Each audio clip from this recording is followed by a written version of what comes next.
댕댕이와 책을입니다. 오늘 들려드릴 작품은 한국 고전소설 홍계월전입니다.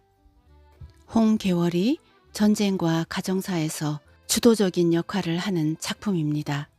중국 명나라를 배경으로 한 점, 당시 시대에서는 불가능했던 여성의 활약상을 그려낸 작품입니다.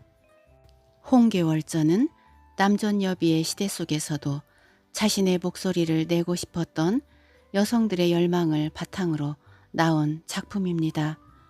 작자 미상이지만 여성의 열망을 그려냈기에 작가가 여성이라는 생각을 조심스럽게 추측해 봅니다. 한국 고전 작품 속에서도 시간이 지나도 변하지 않는 당대의 한계를 뛰어넘고 또 다른 세계를 꿈꾸는 것, 바로 홍계월전의 높은 인기의 이유입니다. 이제 작품 속으로 들어가 보겠습니다. 편안하고 행복한 시간 되십시오. 명나라 때 형주 구계촌에 한 사람이 있었는데 성은 홍이요 이름은 무였다. 홍무는 이름난 집안의 후예로 어린 나이에 과거에 급제하여 벼슬이 이부 실랑에 이르렀다. 실랑의 성품이 강직하고 충성심이 깊어서 천자의 사랑을 받아 자주 나란 일을 의논하니 뭇 벼슬아치들이 이를 시기하였다. 마침내 실랑이 모해를 받아 벼슬자리에서 쫓겨나 고향에 돌아와 농사를 짓게 되니 점점 집안은 부유해졌으나 슬아에 자식이 없어 매일 슬퍼하였다. 하루는 실랑의 부인 양씨와 더불어 탄식하였다. 우리가 나이 40에 자식이 없으니 죽은 뒤 제사는 어찌하고 지하에 돌아가서는 조상을 어찌 뵙겠소. 부인이 앉은 자리를 물리쳐 내려앉으며 말하였다. 온갖 불효 중에서도 으뜸은 자식이 없는 것이라 합니다. 첩이 이 가문에 들어온 지 벌써 20여 년이 지났음에도 아직 자식이 없으니 무슨 면목으로 상공을 뵙겠습니까? 엎드려 바라옵건대 상공께서 다른 가문의 어진 숙녀를 얻어 후손을 보시면 저도 칠거지악을 면할까 합니다. 실랑이 의로하여 말하였다. 이는 다 나의 팔자지 어찌 부인의 죄라 하겠소. 다시는 그런 말씀을 마오. 하루는 부인이 9월 보름 즈음에 시비를 데리고 망월루에 올라 달빛을 구경하는데 갑자기 몸이 노곤해졌다. 부인이 난간에 기대어 잠깐 조는데 꿈인지 생시인지 아련한 가운데 하늘문이 열리며 한 선녀가 내려왔다. 선녀는 부인께 2번 절하고는 아뢰었다. 소녀는 옥황상제의 시녀이온데 상제께 죄를 지어 인간 세계로 쫓겨나게 되었습니다. 어디로 가야 할지 몰라 하자 부처께서 부인 댁으로 가라 하옵기에 왔나이다. 선녀는 말을 마치자마자 부인의 품속으로 뛰어들었다. 부인이 놀라 깨달으니 평생 바라던 태몽이었다. 부인이 매우 기뻐 실랑을 청하여 꿈 이야기를 이루고 자식 보기를 바랐다. 과연 그달부터 태기가 있어 10달이 찾아 하루는 집안에 향기가 진동하였다. 부인이 몸이 도곤하여 잠자리에 누웠다가 아이를 낳았다. 여자아이였다. 선녀가 하늘에서 내려와 옥으로 만든 병을 기울여 향기 나는 물로 아기를 씻겨 눕혔다. 부인은 아기를 잘 길러 후일에 복을 받으소서. 선녀가 나가면서 다시 말하였다. 오래지 않아 다시 배울 날이 있을 것입니다. 그러더니 문득 간데가 없었다. 부인이 실랑을 청하여 아이를 베니 얼굴이 복숭아꽃 같고 향기가 진동하니 월궁 항아리와 같았다. 부모의 기쁨은 측량할 수 없었으나 사내 아이가 아님에 한탄하였다. 부부는 아이의 이름을 계월이라 하고 보물같이 사랑하였다. 계월은 점점 자라면서 얼굴이 화려해지고 또한 영민해졌다. 재주가 있는 사람은 하늘이 시기한다고 세상에서 말하므로 실랑은 개월의 앞날이 염려되었다. 그래서 하루는 곽도사라는 사람을 청하여 개월의 얼굴을 보였다. 도사가 얼굴을 이윽히 들여다보고는 말하였다. 이 아이의 얼굴을 보니 5살의 부모를 이별하였다가 18에 다시 만나 높은 벼슬을 누릴 것이며 천하의 으뜸으로 이름을 날릴 것이니 아주 기라우. 실랑이 부모와 헤어진다는 말을 듣고 놀라 말하였다. 좀 더 명백히 가르쳐 주옵소서. 그 밖에는 아는 일이 없고 천기를 누설치 못하므로 대강 말하였소이다. 도사는 말을 마치고는 하직하고 가버렸다. 실랑은 도사의 말을 들은 것이 오히려 듣지 않은 것만도 못하였다. 이 어린 것이 5살에 우리를 이별하고 고생을 한다니 과연 정말일까? 부인도 실랑의 말을 듣고 어쩔 줄 몰라 잠을 이루지 못하였다. 몇 날 며칠을 고민한 끝에 부부는 묘한 방법을 하나 생각해내었다. 계집아이에게 산의 옷을 입히면 운명도 알아보지 못할 것이다. 실랑과 부인은 개월에게 산의 옷을 입혀 초당에 두었다. 집안 사람들에게도 사내 아이처럼 대하게 하였다. 그러고는 여느 계집 애들처럼 바느질을 가르치는 대신 사내 애들처럼 글을 가르치니 개월은 한 번 배운 것은 결코 잊지 않았다. 개월의 재주에 놀라 실랑이 한탄하였다. 내가 만일 남자로 태어났다면 우리 집안을 빛내었을 텐데 애달프구나. 세월이 물처럼 흘러 개월의 나이가 5살이 되었다. 하루는 실랑이 친구 정도사를 보려고 집을 나섰다. 원래 정도사는 황성에서 실랑과 함께 벼슬했던 제일 친한 벗이었는데 수십 년 전에 간신배들의 참소를 받아 벼슬을 하직하고 호계촌에 돌아와 살고 있었다. 호계촌까지는 무려 350리 길이었다. 실랑이 여러 날 만에 호계촌에 다다르니 정도사가 실랑을 보고 문 밖에 나와 손을 잡고 크게 기뻐하였다. 두 사람은 서로 마주 앉아 오랫동안 쌓인 해포를 풀었다. 이 몸이 벼슬을 하직하고 이곳에 돌아와 자연을 벗삼아 세월을 보내되 다른 벗이 없어 언제나 적적했는데 뜻밖의 실랑이 천리를 멀다 하지 않고 이렇게 버림받은 몸을 찾아 위로하여 주시니 참으로 감격스럽소이다. 실랑이 정도사의 집에서 사흘을 지내며 즐기다가 다시 집으로 길을 나섰다. 돌아오는 길에 북촌이란 동네에 이르자 날이 저물었다. 주막에서 하룻밤을 보내고 이튿날 새벽에 떠나려 하는데 멀리서 진과 북소리가 들리며 함성이 진동하고 땅이 울렸다. 실랑이 놀라 바라보니 많은 사람들이 쫓겨오고 있었다. 실랑이 급히 부르니 어떤 사람이 말하였다.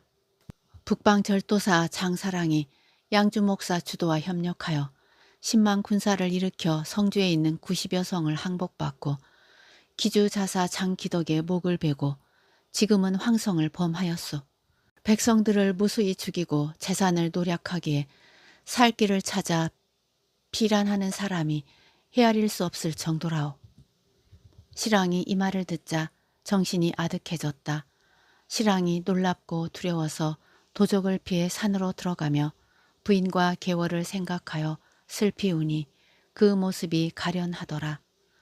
이날 밤에 부인은 실랑이 돌아오기를 기다리다가 문득 요란한 소리에 놀라 깨었다. 12양윤이 들어와 북방의 도적이 천병만마를 몰아 들어오며 백성들을 무수히 죽이고 노략하니 어찌하느냐고 아뢰었다. 부인이 크게 놀라 계월을 안고 통곡하였다. 이미 실랑은 길에서 도적의 모진 칼에 맞아 죽었겠구나. 부인이 차결하려고 하자 곁에 있던 양윤이 막으며 말하였다. 아직 실랑의 생사도 모르는데 어찌 이렇게 함부로 하시나이까. 부인이 그 말을 옳게 여겨 겨우 마음을 진정하고 개월을 양윤의 등에 업히고 남쪽으로 향하였다. 십리를 가자 큰 강이 길을 막았다. 부인이 절망하여 하늘을 우러러 통곡하였다.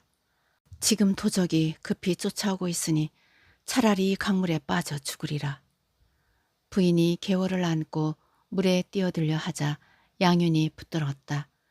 어찌하여 하늘은 이토록 가혹하단 말이냐. 부인과 양윤이 개월을 부둥켜 안고 같이 울었다. 밤바람은 차고 부인과 양윤의 눈물은 뜨거웠다.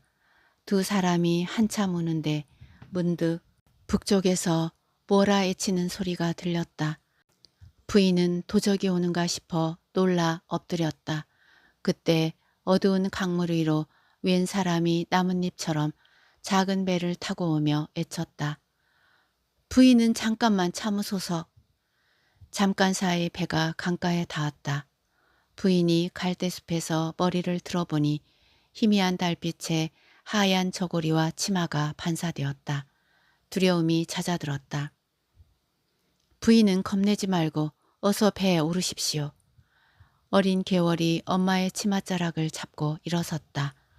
양윤은 눈을 동그랗게 뜨고 부인을 바라보았다. 부인은 머뭇거릴 수가 없었다. 이제 곧 새벽이 오면 도적들에게 발각될 것이었다. 부인은 양윤과 개월의 손을 한 손씩 잡았다. 세 사람이 아무 말도 하지 않고 배에 다가갔다. 여인은 개월을 안아 올렸다. 멀리서부터 불어온 바람이 부인의 볼에 차갑게 부딪혔다. 여인은 치맛자락을 바람에 날리며 배를 젓기 시작하였다. 강가에서 배가 멀어지자 여인이 입을 열었다. 부인은 소녀를 알아보시나이까? 소녀는 부인께서 해산하실 적에 찾아갔던 선녀입니다. 부인이 정신을 차려 자세히 보고 그제야 깨달았다. 우리는 하잘것없는 인간이라 눈이 어두워 몰라보았습니다. 그때 누추한 자리에 왔다가 총총 이별한 뒤로 생각이 간절하여 잊을 날이 없었는데 오늘 여기서 만나보니 다행입니다. 또한 물에 빠져 죽을 사람을 구하시니 무어라 감사의 말씀을 드리며 이 은혜를 어찌 다 갚으리오. 선녀가 말하였다. 소녀는 동빈 선생을 모시러 가는 길이었는데 만일 더디 왔더라면 구하지 못할 뻔하였습니다. 말을 마치자 선녀는 낮고 부드러운 소리로 노래를 부르며 배를 저었다. 선녀의 목소리가 엄마의 치맛자락을 잡은 개월을 아늑하게 감쌌다. 배는 빠르기가 쏘아놓은 화살과 같았다. 순식간에 배는 강 건너편에 닿았다.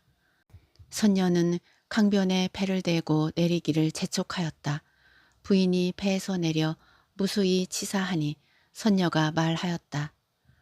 부인은 삶과 몸을 지켜 소중하게 여기소서. 말하는 선녀의 입가엔 온화한 미소가 감돌았으나 눈빛은 흔들렸다. 이미 날은 밝았다. 선녀가 배를 저어가니 그 가는 바를 알 수 없었다. 부인이 공중을 향해 무수히 살해하고 갈대밭 속으로 들어가며 살펴보니 출렁이는 물결은 만겹이요 높이 솟은 봉우리는 1000개나 되었다. 과연 어디로 가란 말이냐. 부인은 정신이 아득해졌다가 옆에서 개월이 배가 고프다고 칭얼거리는 소리에 퍼득 정신이 들었다. 부인과 양윤이 개월의 손을 잡고 시냇가를 따라 먹을 것을 찾아 나섰다. 세 사람이 두루 다니며 칡뿌리도 캐어 먹고 버들 강아지도 훑어먹으며 겨우 정신을 차려 점점 들어가니 한 정자가 있었다. 가까이 가서 현판을 보니 엄자릉의 조대라고 새겨져 있었다. 그 정자에 올라 잠깐 쉬다가 양윤은 밥을 얻어오라고 마을로 보내고 부인은 개월을 안고 홀로 앉아 있었다. 그때 부인이 문득 강 쪽을 보니 큰 배 한 척이 정자를 향하여 오고 있었다. 부인은 놀라 개월을 안고 갈대밭으로 들어가 숨었다. 배가 점점 가까이 와 정자 앞에 멈추더니 한 놈이 애쳤다. 아까 강 위에서 보니 여인 하나가 앉았다가 우리를 보고 저 숲으로 들어갔으니 어서 찾아보라. 그러자 모든 사람이 한꺼번에 내달아 갈대밭 속으로 달려들었다. 마침내 부인을 찾자 여러 사람이 우르르 달려들어 부인을 잡았다. 부인이 정신이 아득하여 양윤을 부르며 통곡한들 밥 빌러 간 양윤이 어찌 알겠는가. 도적들이 부인의 등을 밀치며 잡아다가 뱃머리에 꿇어앉히고 온갖 말로 겁을 주었다. 원래 이 배는 수적의 배였다. 수적들이 무리로 다니며 재물을 탈취하고 여자도 납치하였는데 마침 이곳을 지나다가 부인을 보았던 것이다. 수적의 개수 장맹길이라는 놈이 부인의 아름다운 용모를 보더니 단번에 반해 말하였다. 내 평생에 천하일색을 얻고자 하였는데 그대야말로 하늘이 내게 주신 선물이로다. 맹길이 껄껄거리자 곁에 있던 도적들이 모두 함께 웃었다. 도적들에게 둘러싸인 부인은 개월을 꼭 끌어안았다. 하늘에 퍼지는 도적들의 웃음소리가 끔찍하게만 들렸다. 어린 개월은 당차게도 오히려 엄마를 위로하는 듯 부인을 끌어안았다. 부인이 하늘을 우러러 탄식하였다. 여태까지 실랑의 생사를 알지 못하고 목숨을 보존하여 오다가 이곳에 와서 이런 변을 당할 줄 어찌 알았으리요. 부인이 갑자기 통곡하니 세상의 짐승들과 풀과 나무 모두가 슬퍼하는 듯 하였다. 맹길이 부인의 슬퍼함을 보고 부하들에게 분부하였다. 저 여인이 움직이지 못하게 비단으로 동여매고 아이는 자리에 싸서 강물에 넣어라. 도적들이 달려들어 부인의 양팔을 붙잡고 개월을 떼어내려 하였다. 부인은 팔을 잡히자 몸을 기울여 개월의 옷을 입으로 물었다. 도적들이 개월을 잡아 올리자 옷자락을 문 부인이 따라 올라왔다. 맹길이 달려들어 개월의 옷을 칼로 베고 개월을 강물에 던지니 그 불쌍하고 민망한 일을 어찌다 기록하리요. 개월이 물에 떠가며 울며 애쳤다. 어머니, 이것은 웬일이요? 어머니, 나 죽소. 밥비 살려 주옵소서. 물에 떠가는 자식을 고기밥이 되라 하나이까. 어머니, 어머니 얼굴이나 다시 봅시다. 죽어도 눈을 감지 못하겠소. 울음소리가 점점 멀어지니 사랑하던 자식이 눈앞에서 죽는 양을 보던 부인은 어찌 정신이 아득하지 아니하리요. 부인이 개월아, 개월아, 나와 함께 죽자 하며 통곡하다가 기절하니 뱃사람들은 비록 도적이나 눈물을 흘리지 않는 사람이 없었다. 슬프다. 양윤이 밥을 빌어 가지고 오다가 바라보니 정자 앞에 사람이 무수하였다. 부인의 곡성이 들려 바삐 가보니 사람들이 부인을 동여매고 분주하였다. 양윤이 이 모습을 보고 얻어온 밥을 그릇째 던지고 달려들어 부인을 붙들고 대성통곡하였다. 이것이 웬일이요? 차라리 오다가 물에 빠져 죽었던들 이런 일을 당하지 않았을 것을. 이 일을 어찌하리요? 아기는 어디 있나이까? 아기는 물에 빠져 죽었다. 양윤이 이 말을 듣고 가슴을 두드리며 물에 뛰어들여 하니 맹길이 도적들에게 호령하여 양윤을 잡아매라 하였다. 도적들이 달려들어 양윤을 마저 동여매니 양윤이 죽지 못하고 통곡할 뿐이었다. 맹길이 무리를 재촉하여 부인과 양윤을 배에 싣고 급히 노를 저 제 집으로 돌아왔다. 부인과 양윤을 방에 가두고 맹길이 제 계집 춘낭을 불러 말하였다. 내가 부인을 데려왔으니 좋은 말로 달래서 내 뜻을 따르게 해라. 춘낭이 방에 들어와 부인에게 물었다. 부인은 무슨 일로 이곳에 왔나이까? 부인이 답하였다. 주인 부인은 죽게 된 사람을 살리소서. 부인이 지금까지의 일을 모두 말하니 춘낭이 말하였다. 부인의 행색을 보니 참으로 참혹합니다. 쥐놈이 본래 수족으로 사람을 많이 죽이고 또한 용맹하여 천리 길도 한 번에 다녀오니 도망하기는 어렵고 죽자 하여도 못할 것이니 아무리 생각하여도 불쌍하고 또 가련합니다. 저도 본래 이놈의 계집이 아니라 번양 땅에 사는 번듯한 집안의 딸이었는데 일찍이 과부가 되어 있다가 이놈에게 잡혀왔습니다. 겨우 목숨을 도모하여 이놈의 계집이 되었으나 모진 목숨이 죽지 못하고 고향을 생각하면 정신이 아득합니다. 그러나 제가 생각해둔 묘책이 하나 있습니다. 다행히 이 계교대로 되면 첩도 부인과 함께 도망하려 하오니 의심하지 마옵소서. 춘낭이 말을 마치더니 도적의 무리가 있는 곳으로 갔다. 도적들은 등불을 밝히고 여럿이 좌우로 갈라앉아 잔치를 벌여 술과 고기를 즐기고 있었다. 도적들은 각각 잔을 들어 맹길에게 축하의 말을 건네었다. 오늘 장군이 미인을 얻었사오니 한 잔 술로 축하합니다. 도적들이 각각 한 장씩 권하니 맹길이 크게 취해 쓰러지고 다른 장수들도 모두 잠이 들었다. 이에 춘낭이 바삐 들어와 부인에게 일렀다. 도적들이 깊이 잠들었으니 바삐 서쪽 문을 열고 도망하시지요. 춘낭이 급히 수건에 밥을 싸 가지고 부인과 양윤을 데리고 이날 밤에 도망하여 서쪽으로 향하였다. 그러나 부인은 정신이 혼미하여 한 걸음 걷기도 어려웠다. 차차 동이 트니 강 위에서 기러기 우는 소리가 슬픈 마음을 도왔다. 문득 바라보니 한쪽은 태산이요 다른 한쪽은 큰 강이었다. 부인이 강가의 갈대밭으로 들어가다가 기운이 세진하자 춘낭을 돌아보며 말하였다. 날은 이미 밝았고 기운을 다해서 길을 갈 수 없으니 어찌하리요. 부인이 말을 마치고 하늘을 우러러 울었다. 문득 갈대밭에서 한 여승이 나와 부인에게 절하며 여쭈었다. 어떠한 부인이길래 이런 험한 곳에 와 있나이까? 스님은 어디 계신 분인지 모르겠으나 저를 불쌍히 여기소서. 부인이 지난 일을 말하고 간청하니 그 여승이 말하였다. 부인의 모습을 보니 참으로 가엾습니다. 소승은 양식을 싣고 일봉암으로 가는 길이었습니다. 처량한 곡성이 들려 배를 강변에 대고 찾아왔으니 우선 소승을 따라 급히 화를 면하소서.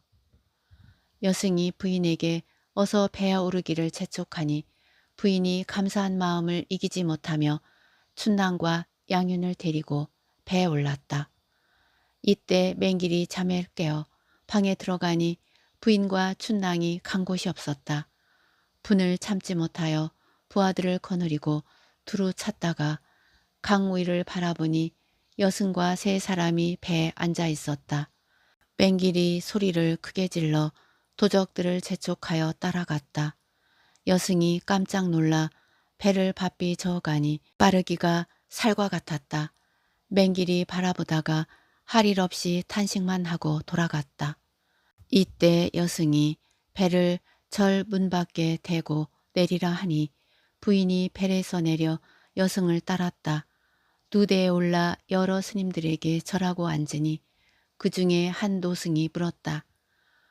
부인은 어디에 계셨으며 무슨 일로 이 산중에 들어오셨습니까?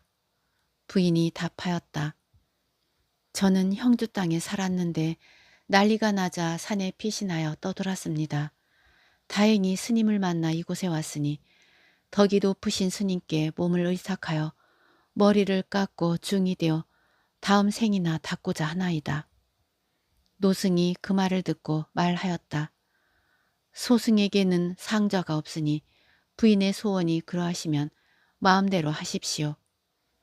부인이 즉시 목욕 재개하고 머리를 깎아 중이 되어 부인은 노승의 상좌가 되고 춘낭과 양윤은 부인의 상좌가 되었다. 부인은 이날부터 실황과 계월을 보게 해 주십시오 하고 불전에 축수하며 세월을 보내었다.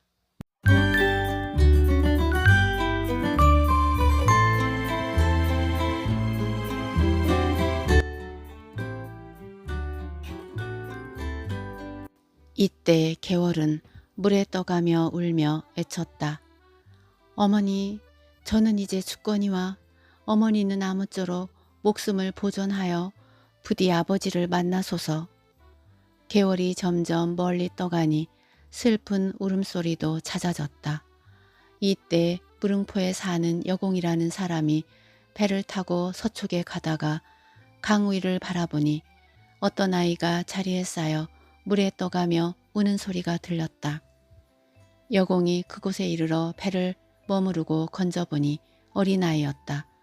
그 아이의 용모를 보니 인물이 준수하고 아름다웠다.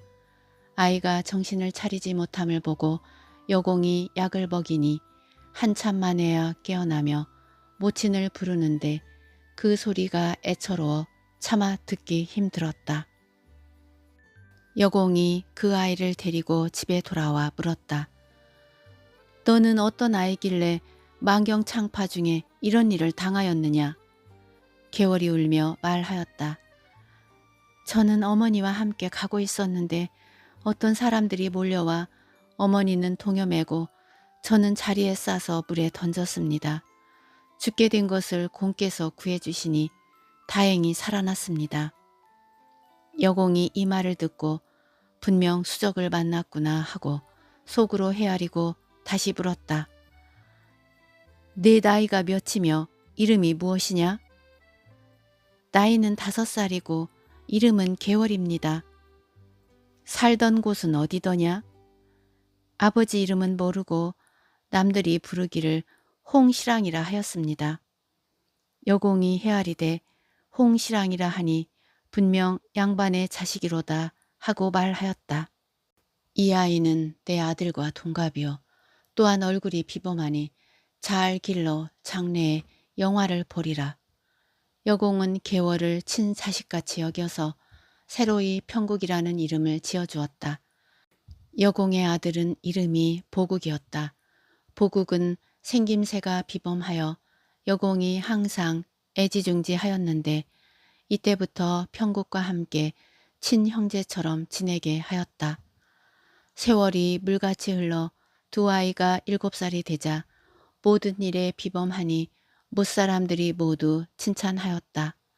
여공은 아이들에게 글을 가르치고자 훌륭한 선생을 두루 구하였다. 마침 강호 땅의 월호산 명현동에 곽도사란 사람이 있다는 말을 듣고 여공이 두 아이를 데리고 찾아갔다. 도사가 초당에 앉아 있다가 여공을 보자 안으로 모셨다. 여공이 이를 갖춘 뒤 앉아 여쭈었다. 저는 무릉포에 사는 여공이 온데 늦게야 자식을 두었습니다. 아이가 영민하기에 도사의 덕택으로 사람이 될까 하여 왔나이다.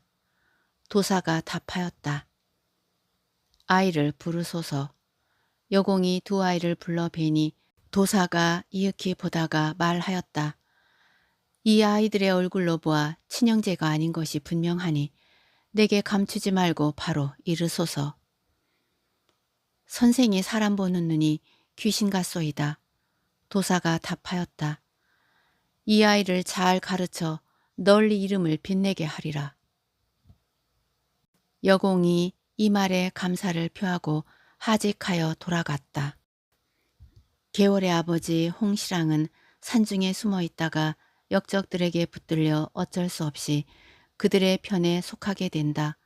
그러나 군사를 모아 반격에 나선 황제에게 붙잡혀 벽파도로 유배를 가게 되고 꿈속에서 남편의 소식을 들은 양씨 부인은 벽파도를 찾아가 홍시랑과 다시 만나 개월을 잃게 된 사연을 말한 후 함께 슬퍼하며 그곳에서 지내게 된다. 한편 곽도사에게 맡겨져 문무를 익히던 평국과 보국은 마침 나라에서 태평과를 여니 시험에 응시하여 평국은 장원에 보국은 부장원에 뽑히어 금의 환영한다. 그러나 곧 서달이 난을 일으키자 평국은 대원수로 보국은 중군장으로 전쟁에 참여하여 서달을 물리치고 큰 공을 세운다.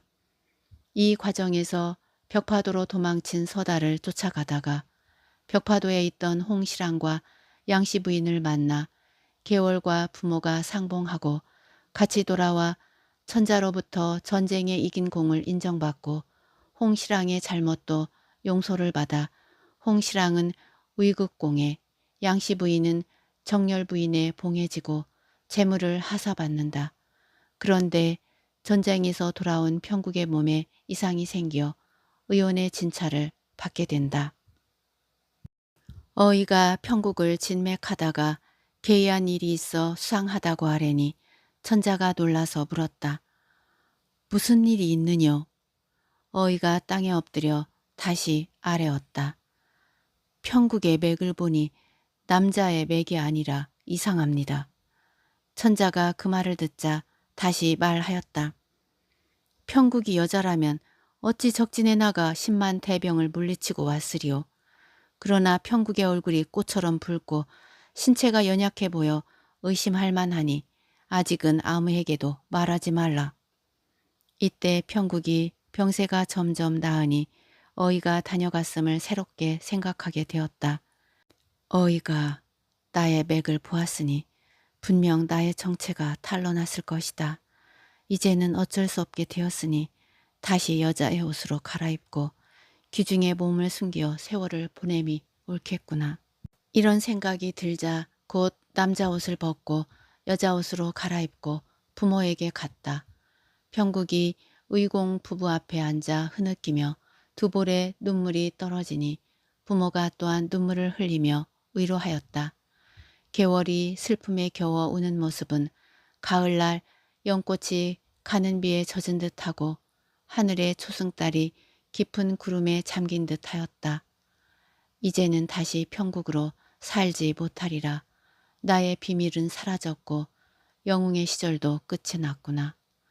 이날 밤 개월이 천자에게 상소문을 올리니 천자가 받아보았다. 한림학사 겸 대원수 좌승상 청주 평국은 머리를 조아려 천자께 100번 절하옵고 한 장 글을 올리옵나이다.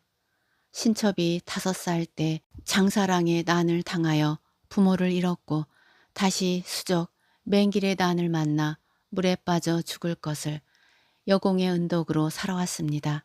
당시에 생각하기를 여자의 몸으로 살아서는 귀중에 늙어 부모의 해골도 찾지 못할 것 같아서 남자의 복식을 갖추어 입고 황상을 속이고 조정에 들어왔습니다.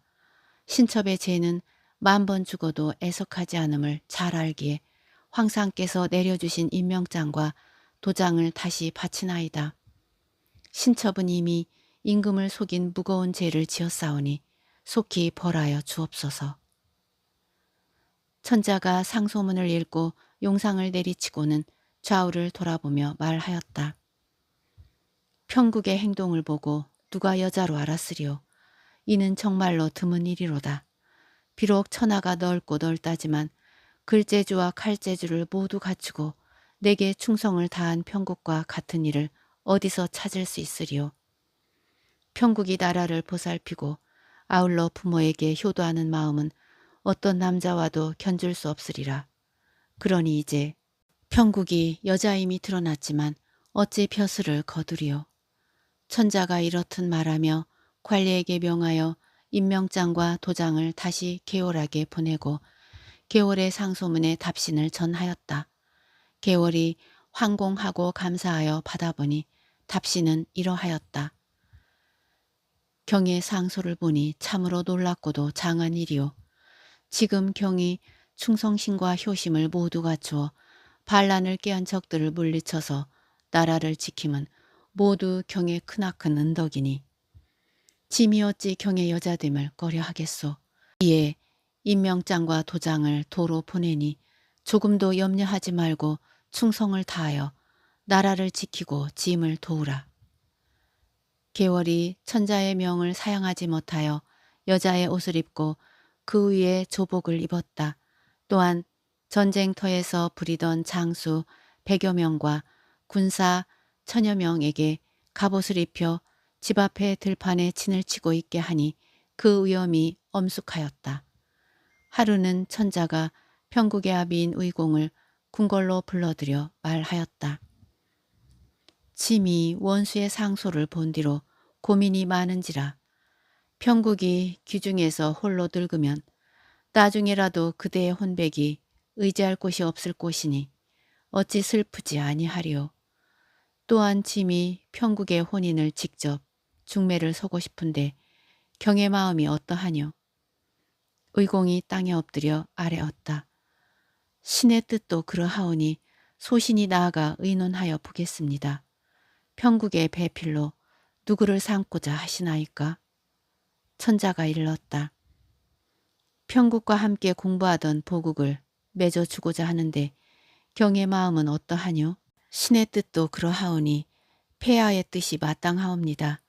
평국이 물에 빠져 죽을 목숨이었지만 여공의 덕택으로 살았습니다.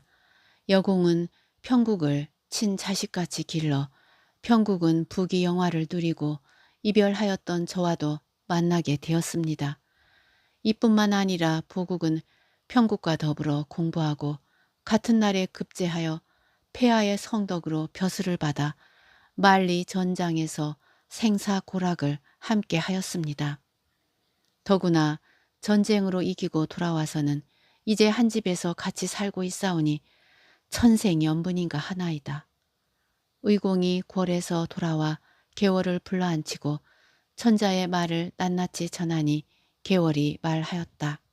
소녀의 소원은 평생 동안 부모님 슬하에서 지내다가 부모님 돌아가시면 저도 죽어 다시 남자가 되어 공자와 맹자의 행실을 배워 다시 이름을 날리는 것이었습니다. 그러나 이미 근본이 탄로났고 천자의 명령도 이와 같습니다. 또한 부모님 슬하에 다른 자식이 없어 조상의 제사 또한 모실 수 없습니다. 자식이 되어 부모의 말씀을 어찌 거역하오며 천자의 명령 또한 어찌 거역하오리까. 천자의 말씀을 쫓아 보국을 섬겨 여공의 은혜를 만분의 1이라도 갚고자 하오니 아버님은 천자께 이런 사연을 아뢰어 주십시오. 말을 마치자 계월의 눈에서 눈물이 그렁거리다가 뚝 떨어졌다. 계월은 남자 못됨을 한탄하였다. 의공은 즉시 대궐에 들어가 계월의 말을 천자에게 전하였다. 천자는 크게 기뻐하며 바로 여공을 불러들이라고 하였다. 서둘러 입궐한 여공에게 천자가 말하였다. 평국과 보국을 부부가 되게 하고자 하니 경의 뜻이 어떠하뇨? 여공이 아뢰었다. 폐하의 해와 같고 달과 같으신 덕택으로 어진 며느리를 얻게 되었사오니 감사한 마음에 아뢰올 말씀이 없사옵나이다. 여공이 물러나와 보국을 불러 천자의 말씀을 전하니 보국이 매우 기뻐서 땅에 엎드려 천자의 은혜에 감사하였고 부인과 집안의 여러 사람들이 모두 기뻐하였다. 이 즈음에 천자는 혼인 날짜를 정하였는데 마침 춘 3월 만간이 좋은 날이라 하여 천자가 택일 단자와 예단 수백 피를 갖추어 의공의 집으로 내려 보내었다. 의공이 이를 받아 기뻐하며 택일 단자를 가지고 계월의 침소에 들어가 전하니 계월이 받아보고 말하였다. 보국은 내가 준 군장으로 데리고 있던 사람인데 이제 그 사람의 아내가 될 줄 어찌 알았으리요. 지금 혼인을 하면 다시는 굴례를 받지 못하게 될 터이니 바라옵건대 아버지께서는 마지막으로 제가 보국에게 굴례를 받을 수 있도록 천자께 아뢰어 주십시오.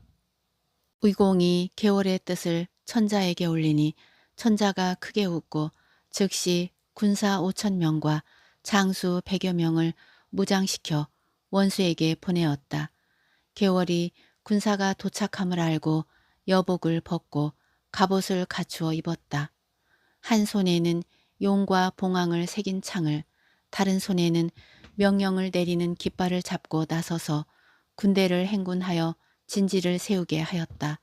그리고 보국에게 준 군장으로서 출두하라는 명령을 내렸다. 집에 있던 보국은 난데없는 명령에 놀랐다가 그것이 계월의 명령임을 알고 분함을 참을 수가 없었다. 그러나 전에 평국의 위풍당당함을 보았기에 감히 거역하지 못하고 갑옷을 갖추어 입고 군문에 대령하였다. 이때 원수는 좌우를 돌아보며 호통을 쳤다. 중군장이 어찌 이다지도 거만한가. 밥비 오라. 원수의 호령이 서리빨갛고 군졸들의 대답 소리가 쩌렁쩌렁하여 온 장안이 끓는 듯하였다. 준 군장이 그 위세에 놀라고 겁을 먹어서 허리를 깊숙이 숙인 채 갑옷을 끌며 들어오니 얼굴은 땀으로 범벅이 되었다. 준 군장이 장대 앞에 이르러 멈춰서서 고개를 숙여 예의를 표하자 원수가 정색을 하고 꾸짖었다. 군법이 지엄하거늘 너는 준 군장으로서 즉시 대령하여 나의 명령을 기다릴 것이지 어찌하여 늦었느냐. 네가 군령을 가볍게 생각하여 게으른 마음을 품었으니 너의 죄가 무엄하도다. 즉시 군법으로 너를 다스릴 것이로되 그간의 정을 생각하지 않을 수 없다. 그러나 그저 넘어갈 수는 없으리라. 여봐라. 준 군장을 어서 잡아들여라. 원수의 명령이 떨어지자마자 거대한 무사들이 고함을 지르며 우르르 달려들어 준 군장의 양쪽 팔을 꽉 끼고 머리와 허리를 움켜쥐더니 번쩍 들어 장대 앞에 무릎을 꿇려었다. 준 군장이 깜짝 놀라고 두려워 정신을 잠시 잃었다가 겨우 진정하여 아뢰었다. 소장이 몸에 병이 있어 치료하는 중이라 서둘러 명령을 따르지 못하였습니다.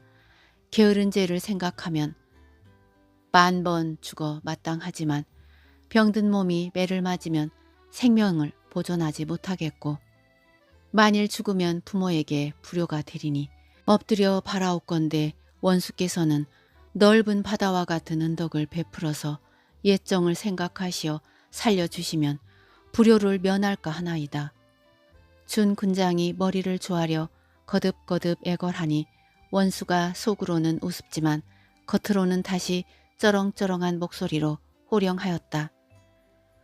준 군장이 병이 있으면 어찌 영춘각에서 애첩 영춘과 함께 밤낮으로 풍류를 즐기느뇨. 그러나 나도 예정이 있으니 이번에는 용서하거니와 다시는 이런 일이 없도록 하라. 원수가 분부하니 보국이 절하고 물러났다. 원수가 이렇게 온종일 즐기다가 군사를 불리고 본궁으로 돌아왔다. 이때 보국도 원수와 화직하고 돌아와 욕본 사연을 부모에게 낱낱이 일렀다. 여공이 그 말을 듣고 크게 웃고 한편으로는 칭찬하여 말하였다. 내 며느리는 다시 없을 영웅 군자로다. 계월이 너를 꾸짖은 것은 다름이 아니라 어명으로 배필을 맞이하게 되었기 때문이다. 너를 준 군장으로 부리다가 이제 다시는 그러지 못하게 되어 마지막으로 너를 부려본 것이니 너는 조금도 허물지 말라. 그로부터 며칠이 지나 드디어 혼례일이 닥쳤다. 계월은 녹색 치마에 붉은 저고리를 입어 단장하였는데 시비들이 좌우에서 겨드랑이를 붙들어 조심스럽게 나오는 모습이 잠옷 그윽하여 마치 비녀를 꽂은 장부와 같았다. 아름다운 태도와 곱디고 온 형상은 세상에 비할 바가 없었다. 또한 담장 밖에서 여러 장수와 군졸들이 갑옷을 갖추어 입고 깃발과 칼과 창을 들고 좌우로 갈라서 있으니 그 엄숙함 또한 헤아릴 수 없었다. 이때 보국이 또한 예복을 갖추어 입고 화려한 안장을 얹은 말에 늠름하게 앉아 봉황부채로 얼굴을 가리고 계월이 있는 궁으로 들어섰다. 땀으로 만든 기러기를 앞에 두고 계월과 보국이 서로 절을 하는 거동은 하늘에서 선관과 선녀가 천도 복숭아를 옥황상제께 올리는 것처럼 우아하였다. 예식을 마치고 해가 지자 신랑이 상기된 얼굴로 침실로 향하니 시녀가 화촉을 준비하여 길을 안내하였다. 신랑이 들어오자 붉은 치마에 비치색 저고리를 입은 선녀 같은 계월이 일어나 맞이하였다. 촛불에 비친 얼굴을 서로 바라보게 되니 그 모습은 하늘의 해와 달이 빛나는 듯하였다. 보국이 얼굴 가득 웃음을 지으며 한참을 들여다보더니 가까이 와 손을 잡고 말하였다. 전일에 대원수 지위에 높이 앉아서 나를 엄숙하게 꾸짖으실 때에는 어찌 오늘과 같은 날이 있을 줄 알았으리요. 신부는 쪽진 머리를 숙이고 미소만 띌 뿐 아무 말도 하지 않았다. 보국도 미소를 짓더니 촛불을 불어 끄고는 개월의 손을 잡고 화려한 비단 휘장 안으로 들어가 동침하니 그 즐거움이 극진하였다. 이튿날 날이 밝자 두 사람이 의국공과 정열 부인에게 인사를 드리니 의공 부부가 즐거움을 이기지 못하였다. 또한 기주후와 공열 부인을 배우니 기주후가 기뻐서 말하였다. 세상 일은 정말 헤아릴 수가 없도다. 내가 너를 며느리로 삼을 줄 어찌 알았으리요. 이 말을 듣자 개월이 일어나 다시 절하고 아뢰었다. 저의 죽을 목숨을 구하신 은혜와 13년을 양육하셨는데도 제 근본을 아뢰지 않은 죄는 말로 다할 수 없습니다. 다행히 하늘이 도와 이제 시아버지와 시어머니로 모시게 되었으니 이는 진정으로 소녀가 바라던 바이옵니다. 개월 부부가 시부모를 모시고 이렇듯 정담을 나누며 하루를 보내었다. 해가 져서 본궁으로 돌아가려고 금덩을 타고 군사들의 호의를 받으며 중문으로 나오는데 개월이 눈을 들어 영춘각을 바라보니 보국의 애첩 영춘이 난간에 걸터 앉아 내려다 보고 있었다. 개월이 분노가 치솟아 가마를 세우고 무사를 호령하여 영춘을 잡아들이라고 하였다. 무사들이 영춘을 잡아 가마 앞에 무릎 꿇리자 개월이 호령하였다. 내가 준 군장의 힘만 믿고 교만함이 가소롭구나. 감히 난간에 높이 걸터앉아 내게 예의를 갖추지 않으니 너같이 요망한 년을 어찌 살려두리요. 당당히 군법으로 처단하리니 무사들은 무엇하느냐. 문 밖에 내어 목을 베어라. 말이 끝나기도 전에 무사들이 달려들어 영춘을 잡아내어 베었다. 이 광경을 본 군졸과 시비들이 놀라고 두려워 바로 보지 못하였다. 이때 보국이 영춘이 죽었단 말을 듣고 분을 이기지 못하여 부모에게 달려갔다. 개월이 전에 대원수가 되어 소자를 준 군장으로 부릴 때에는 군대의 상관과 부하 사이였으니 어쩔 수 없었으나 지금은 소자의 아내가 아니옵니까? 어찌 소자가 사랑하는 영춘을 함부로 죽일 수 있단 말입니까?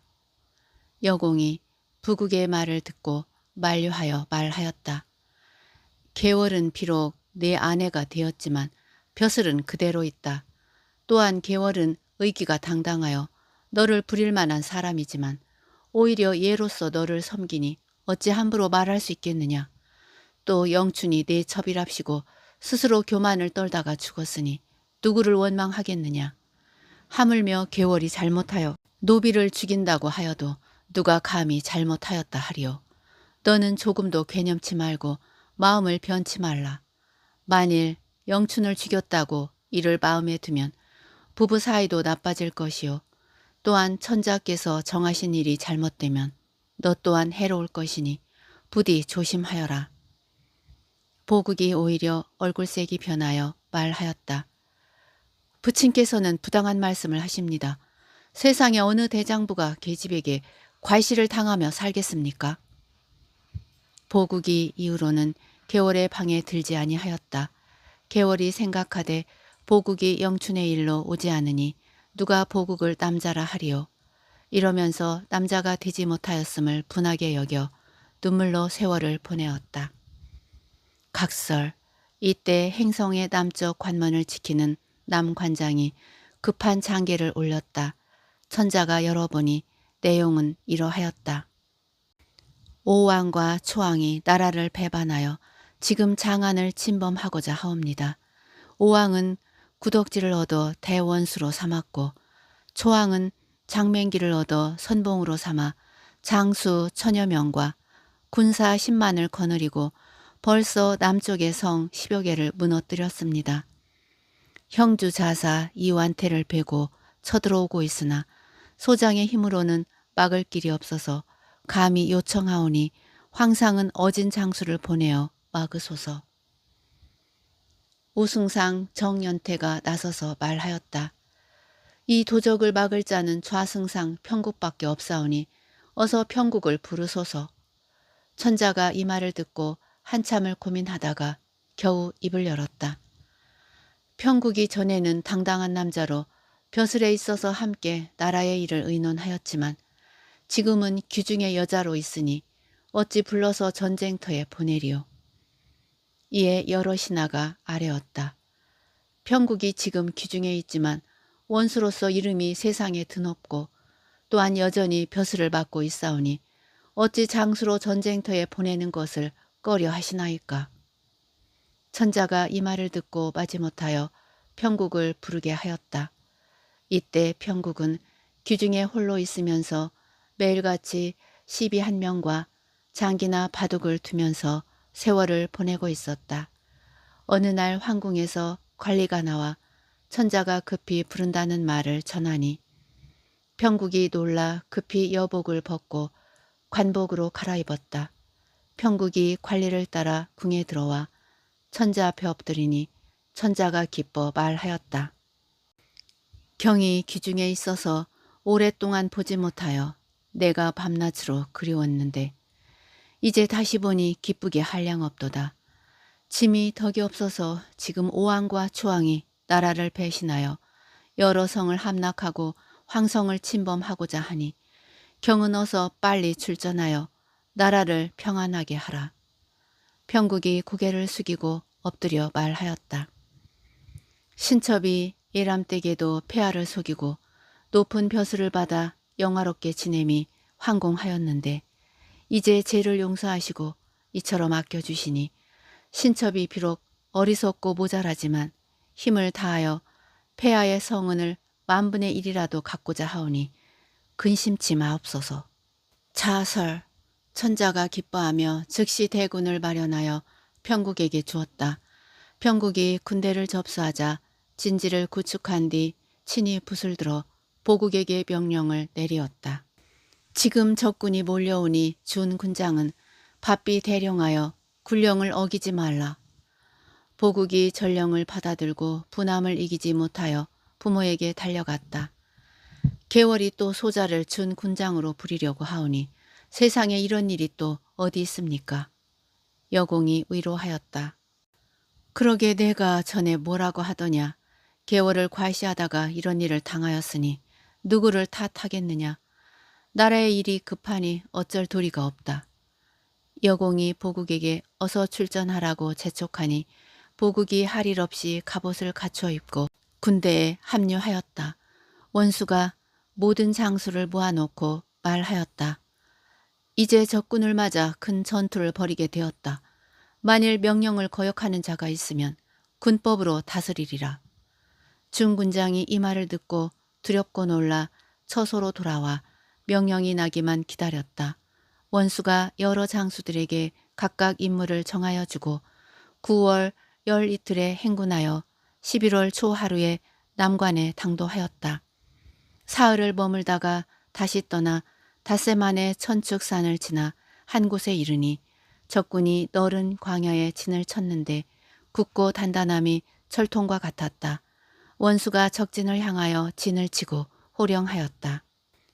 이제 전투를 앞에 두었으니 명령을 어기는 자는 엄히 다스리겠다. 호령이 서리빨과 같으니 여러 장수와 군졸들이 두려워하여 어쩔 줄을 몰라 하고 보국 또한 조심하였다.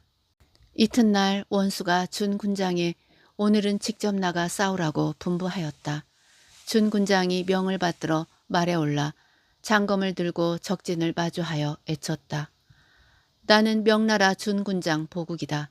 대원수의 명을 받아 너희의 머리를 배려하니 바삐 나와 나의 칼을 받아라. 적장 은평이 이 소리를 듣고 대로하여 말을 몰아 달려들자 보국도 망설임 없이 장검을 들고 맞아 싸웠다.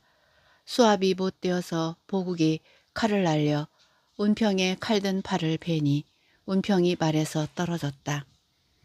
보국이 달려들어 운평의 머리를 베어들고 본진으로 돌아가려 하는데 적장 구덕지가 이 광경을 보고 분한 마음에 장검을 높이 들고 말을 몰아 달려들었다. 또한 난데없이 적병들이 사방에서 우르르 쏟아지니 보국이 당황하여 피하고자 했으나 벌써 수많은 적병들이 고함을 지르며 보국을 천여겹으로 에워싸고 말았다. 지쳐오는 병사들을 보며 보국이 하늘에 탄식할 때 원수가 사태가 다급함을 알고 급히 말을 몰아 적진으로 뛰어들었다. 원수가 장검을 날리며 적진을 휘젓고 다니니 동해 번쩍하며 서쪽 장수를 베고 남해 번쩍하면 북쪽 장수를 베었다. 적병들이 놀라고 당황하여 어찌할 줄 모르는 사이에 원수가 벌써 적장 50여 명을 베고 보국을 구하여 본진으로 돌아갔다. 장대 앞에 도착하여 원수가 말에서 내리자 보국이 부끄러워서 원수 보기를 민망해 하였다. 그러자 원수가 보국을 조롱하여 말하였다. 저러하고도 평소에 남자라고 나를 업신여기더니 이제부터는 어이하리오. 원수가 말을 마치더니 장대에 앉아 구덕지의 머리를 함에 담아 황성으로 보내었다. 이때 오왕과 초왕이 구덕지가 죽는 것을 본 뒤 크게 실망하여 서로 말하였다. 평국의 용맹함을 보니 옛날 조자룡이라도 당해내지 못할 지경이다. 어찌 누가 그를 대적하리요. 더구나 우리 장수 구덕지가 죽었으니 이제 누구와 함께 큰일을 도모하리요. 진실로 우리 두 나라가 평국의 손에 망하리로다. 오왕과 초왕이 사태가 심상치 않음을 깨닫고 눈물을 흘리니 곁에 있던 장수 맹길이 말하였다. 대왕께서는 염려치 마옵소서. 소장에게 한 가지 묘한 계책이 있으니 평국이 아무리 영웅이라 해도 이 계교는 절대 빠져나갈 수 없을 것입니다. 초왕이 이 말을 듣고 기뻐 물었다. 경에게 어떤 계교가 있는지 듣고자 하노라. 평국이 모르게 군사를 거느리고 양자강을 건너가서 바로 황성을 기습하면 천자가 분명 황성을 버리고 항서를 올릴 것입니다. 천자가 항복하면 제 아무리 평국이라 해도 도리가 없을 것이니 이보다 좋은 계책이 어디 있겠습니까? 오왕과 초왕이 모두 옳다고 여기니 맹길이 즉시 부하 관평을 불러 명령하였다. 그대는 나를 대신하여 본진을 지키라. 평국이 아무리 싸우고자 하여도 나서지 말고 내가 돌아오기를 기다리라. 이날 밤 자정에 맹길이 장수 100여 명과 군사 1000명을 거느리고 몰래 황성으로 갔다. 이때 천자는 원수가 보낸 구덕지의 머리를 받아보고 크게 기뻐하사 무신하들을 모아놓고 평국 부부를 칭찬하며 태평하게 지내고 있었다. 하루는 오나라와 초나라 쪽을 지키는 장수가 장계를 올렸으니 그 내용은 이러하였다. 양자강 백사장 위로 느닷없이 천병만마가 들이닥치더니 황성을 향하여 맹렬히 달려가고 있나이다. 천자가 장계를 보고 놀라 모든 신하를 불러 의논하고자 하였다. 그러나 벌써 맹길의 군대가 황성의 동쪽 문을 깨부수고 장 안으로 지쳐 들어왔다. 백성들을 무수히 살해하고 대궐에 불을 지르니 그 불빛이 하늘에 닿았다. 장 안의 모든 백성이 혼란스럽게 도망하니 물이 끓어오르는 것만 같았다. 천자가 크게 놀라고 두려워서 용상을 두드리다가 그만 기절하니 우승상 정연태가 천자를 등에 업고 북문으로 도망하고자 하였다. 천자를 모시는 신하 200여 명이 정연태를 따라 북문을 나와 천태령을 넘어가는데 적장 맹길이 뒤쫓아오며 고함을 질렀다. 명나라 황제는 도망치지 말고 항복하라. 맹길의 칼날이 번뜩이는 것을 보자 신하들이 혼비백산하여 달아났다. 그러나 곧 큰 강이 가로질러 흘러서 길이 막혔다. 오도 가도 못하게 되자 천자가 하늘을 우러러 탄식하였다. 아, 이제는 죽으리로다. 앞에는 큰 강이요 뒤에는 적병이 급하니 이 일을 어찌하리요. 천자가 슬픔을 이기지 못하여 스스로 죽고자 했으나 맹길이 벌써 들이닥쳐서 창으로 천자를 겨누었다. 죽기가 아깝거든 항서를 바삐 올리라. 맹길의 말에 천자 곁을 지키던 신하가 애걸하였다. 종이와 붓이 없으니 성 안에 들어가서 항서를 써 올리겠습니다. 부디 장군은 우리 천자를 해치지 마소서. 이 말에 맹길이 눈을 부릅뜨고 꾸짖었다. 내 왕이 목숨을 아끼거든 손가락을 깨물고 옷자락을 찔러 항서를 올리라. 천자가 맹길의 호통에 놀라 입고 있던 골룡포에 소매를 찢더니 하늘을 우러러 대송통곡하였다. 아, 수백 년을 지켜오던 나라가 내게 와서 망할 줄을 어찌 알았으리요. 마침내 천자가 손가락을 입에 물어 깨물고자 하니 하늘의 해가 빛을 잃고 땅의 풀과 나무들은 푸르름을 잃었다. 이때 원수는 진중에서 적진을 깨트릴 묘책을 생각하고 있었다. 한참을 고민하다가 마음이 산란하여 잠시 밖으로 나와 밤하늘을 바라보니 천자의 별자리에 어두운 기운이 가득하고 근처의 별들이 모두 살기를 띠고 있었다. 원수가 깜짝 놀라 중군장을 불러 말하였다. 별자리를 살펴보니 천자의 목숨이 매우 위태하도다. 내가 급히 말을 몰아 가려하니 너는 군대를 거느려 진문을 굳게 닫고 내게 돌아오기를 기다려라. 중군장이 놀라는 사이 원수는 갑옷을 갖춰 입고 한필의 말에 올랐다. 그러고는 한 손에 칼을 쥐고 밤새 황성을 향하여 달려 한참 만에 동력이 밝아올 즈음에서 황성에 도착하였다. 쉬지 않고 먼 길을 오느라 원수의 몸은 땀으로 흥건하여 갑옷 속이 모두 젖었다. 원수가 성 안에 들어가 보니 장안이 비었고 궁궐은 불에 타 겨우 그슬린 뼈대만 남아있었다. 놀라고 슬퍼서 큰 소리로 울며 두루 돌아다녔으나 한 사람도 만날 수가 없었다.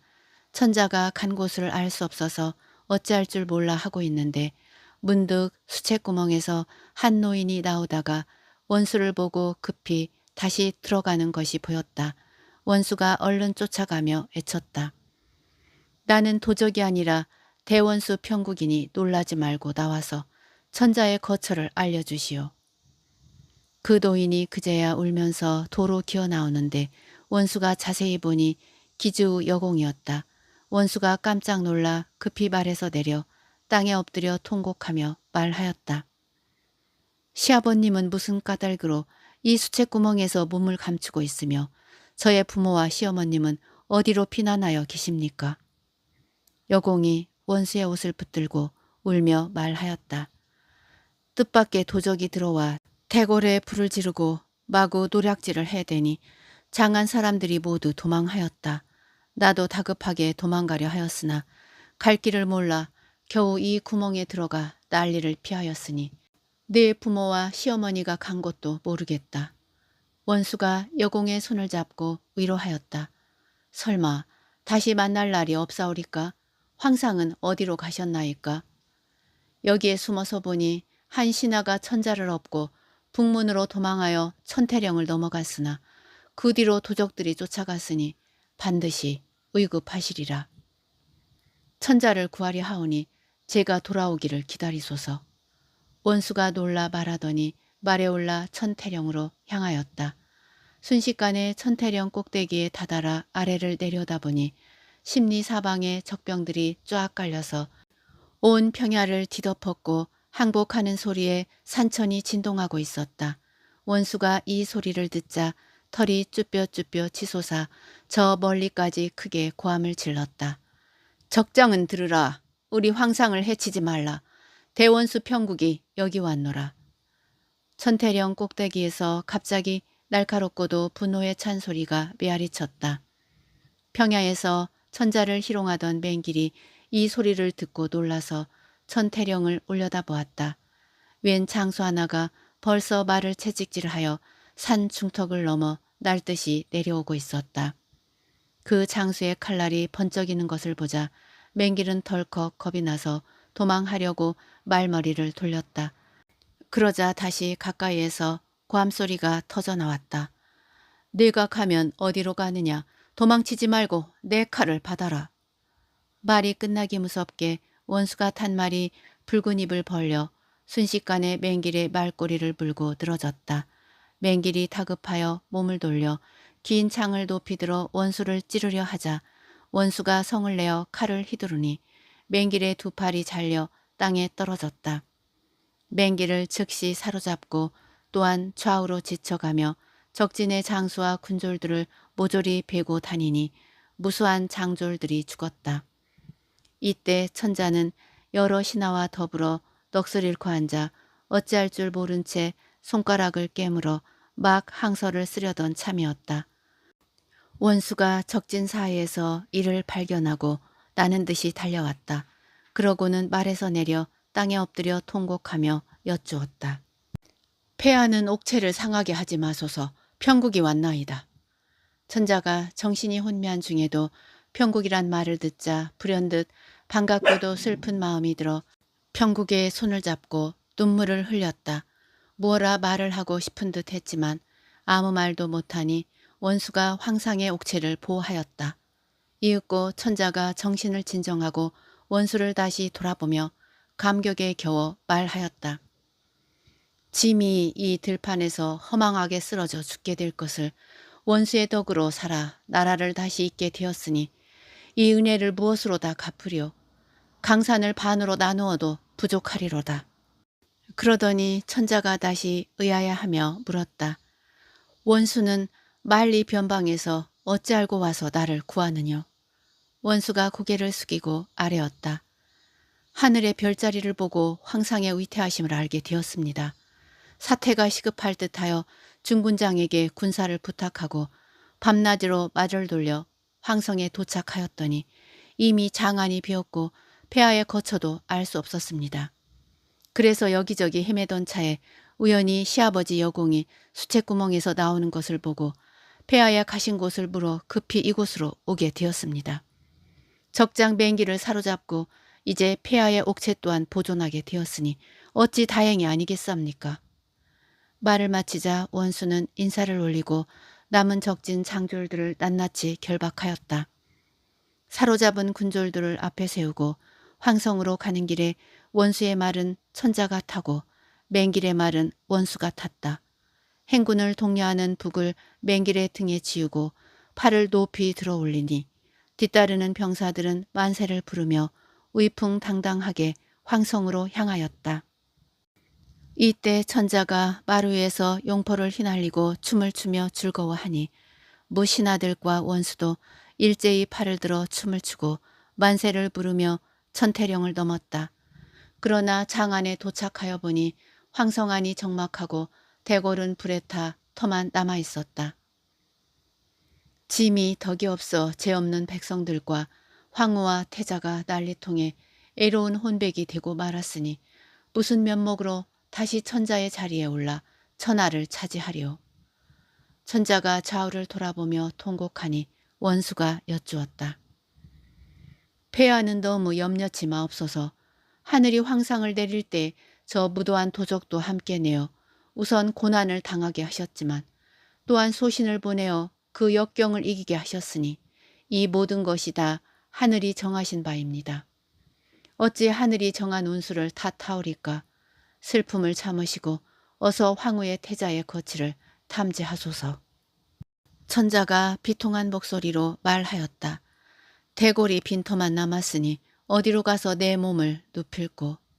이때 여공이 수채구멍에서 나와 천자 앞에 엎드려 통곡하였다. 소신이 살기만 도모하고 폐하를 모시지 못하였으니 소신을 좋게 죽여 뒷사람들에게 징계로 삼으소서. 천자가 쓸쓸하게 답하였다. 짐이 경 때문에 변을 당함이 아닌데 어찌 경의 죄라 하리오. 다시는 그런 말은 하지 말라. 여공이 또 아뢰었다. 폐하께서 아직 안정을 취하실 궁궐이 없사오니 우선 종남산 밑에 있는 원수의 집으로 자리를 옮기심이 좋을까 하나이다. 천자가 그 말을 듣고 종남산 아래로 와서 보니 애로운 집만 덩그러니 남아있었다. 원수가 아랫사람들에게 명하여 전각 한 채를 깨끗이 치우고 천자를 모시게 하였다. 이튿날 날이 밝자 원수가 와서 아뢰었다. 이제 도적을 베겠으니 폐하는 굽여 살펴 주소서. 원수가 높은 창대를 세우고 거기에 천자의 자리를 마련하였다.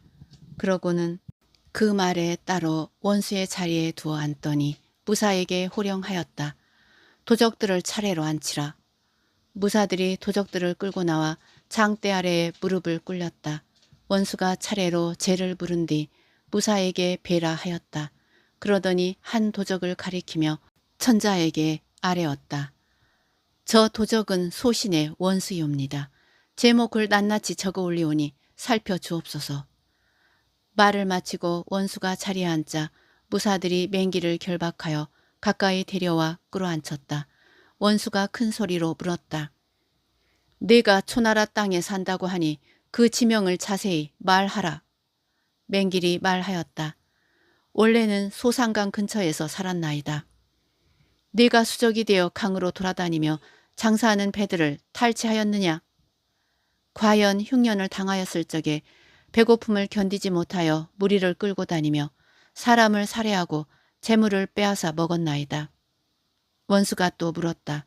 그렇다면 아무년에 엄자릉의 조대에서 홍사랑 부인을 비단으로 동여매고 그 품에 안겨있던 어린아이를 산채로 강물에 넣은 일이 있느냐?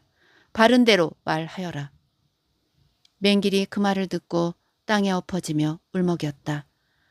이제는 죽게 되었으니 어찌 장군을 속이리까? 과연 그러한 일이 있었나이다. 원수는 노기가 얼굴에 번져 눈썹이 떨리고 볼이 붉어지더니 큰 소리로 말하였다. 나는 다른 사람이 아니라 그때 내가 자리에 싸서 강물에 던진 개월이다. 맹길이 이 말을 듣고 더욱 정신이 아득하여 어찌할 줄 몰라 하니 원수가 벌떡 일어나 직접 맹길에게 가 맹길의 상투를 잡고 외쳤다. 자, 이제 내가 누구인지 똑똑히 보거라. 내 너를 죽여 원수를 갚겠노라. 원수가 맹길의 머리를 팽개치자 무사들이 데리고 나가 베었다. 원수가 이를 보고 천자에게 아뢰었다. 폐하의 넓으신 덕택으로 평생 마음속에 간직하였던 소원을 다 풀었사오니 이제 죽어도 한이 없나이다. 천자가 원수의 사연을 듣고 의로하였다. 이는 다 경의 충성심과 효심에 하늘이 감동하심이라. 도적들을 처단하고 천자가 보국의 소식을 알지 못하여 걱정하니 원수가 아뢰었다. 신이 보국을 데려오겠사옵나이다. 원수가 바로 떠나려 하는 즈음에 중군장이 올린 장계가 도착하였다. 천자가 즉시 열어보니 이렇게 적혀 있었다. 대명국 대사마 대장군 준 군장인 보국은 황상께 100번 절하옵고 아뢰나이다. 원수 평국이 황상을 구하러 간 뒤 소신이 무거운 책임을 홀로 맡았으나 도적을 물리칠 방법이 없었는데 하늘이 도우사 한 번 크게 북을 울리며 진격하여 초나라와 오나라의 항복을 받았나이다. 천자가 읽기에 마침에 원수를 돌아보고 말하였다. 이제 보국이 오나라와 초나라 두 왕을 사로잡았다 하니 나라의 큰 복이 아닐 수 없도다. 이런 기별을 듣고 짐이 어찌 앉아서 맞으리요.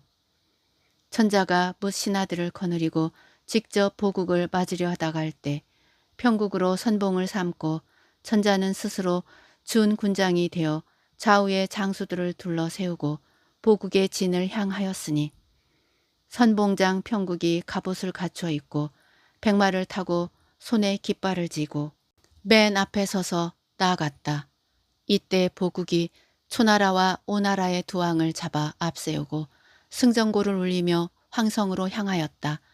여러 날 만에 황성에서 30리쯤 되는 곳에 다다라 앞을 보니 한 장수가 오고 있었다.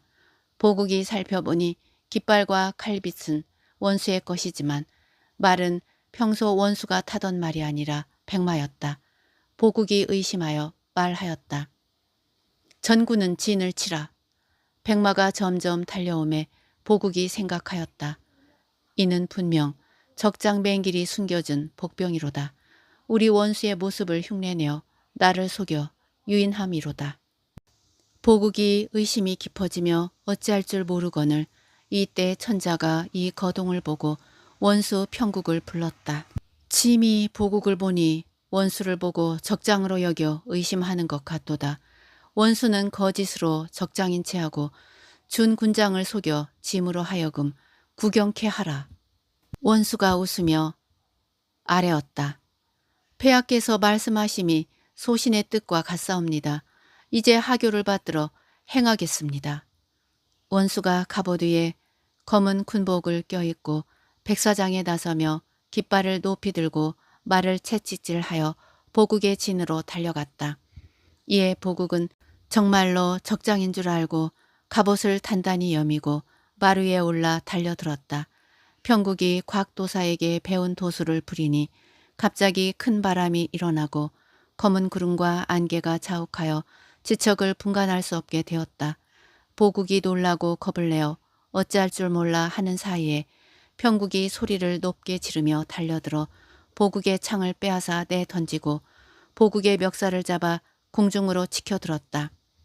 그러고는 보국이 숨이 막혀 버둥거리는 것도 아랑곳하지 않고 말을 채찍질하여 천자 있는 곳으로 달려가니 보국이 몸을 뒤틀어 겨우 한 차례 숨을 크게 쉬고 애쳤다.